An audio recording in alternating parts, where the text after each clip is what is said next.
Gaddar Telangana film awards ఉత్తమ దర్శకుడు సుకుమార్. సుకుమార్ గారు తెలుగు సినిమా రంగంలో సుస్థిరమైన గుర్తింపు తెచ్చుకున్న ప్రఖ్యాత దర్శకుడు. ఆయన అద్భుతమైన కథానాయకత్వం, మనస్సును తాకే భావోద్వేగాలు, విజ్ఞానవంతమైన కథన శైలి ఆయన చిత్రాలకు ప్రత్యేకతని తెచ్చిపెట్టాయి. గెలుచుకున్న award B N Reddy film award ఉత్తమ తెలుగు దర్శకుడి విభాగం. ప్రదానం చేసిన సంస్థ తెలంగాణ ప్రభుత్వం.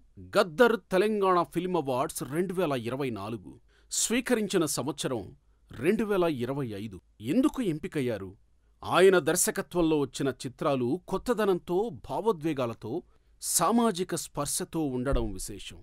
పుష్ప, రంగస్థలం, ఆర్య, వన్, నేనొక్కడినే లాంటి చిత్రాలు కేవలం కమర్షియల్ విజయాలు కాకుండా ప్రేక్షకుల మనస్సుల్లో స్థానం సంపాదించాయి. కథలు ఎంచుకునే విధానం, పాత్రలతో లోతుగా తలదూర్చే శైలి సుకుమార్ గారిని ప్రత్యేకంగా నిలబెట్టాయి. సుకుమార్ స్పందన అవార్డు అందుకున్న సందర్భంగా సుకుమార్ గారు ఇలా స్పందించారు. ఈ గౌరవం నాకు నిజంగా గర్వకారణం. గద్దర్ గారి పేరుతో ఈ అవార్డు రావడం గొప్ప విషయం. కథల ద్వారా ప్రజల మనస్సులను తాకాలని నేనెప్పుడూ కోరుతున్నాను.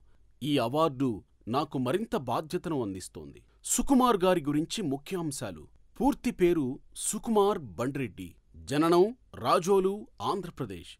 ప్రథమ చిత్రం ఆర్య 2004లో. ప్రముఖ చిత్రాలు ఆర్య, ఆర్య 2, 100% లవ్, నాన్నకు ప్రేమతో, వన్, నేనొక్కడినే, రంగస్థలం, పుష్ప.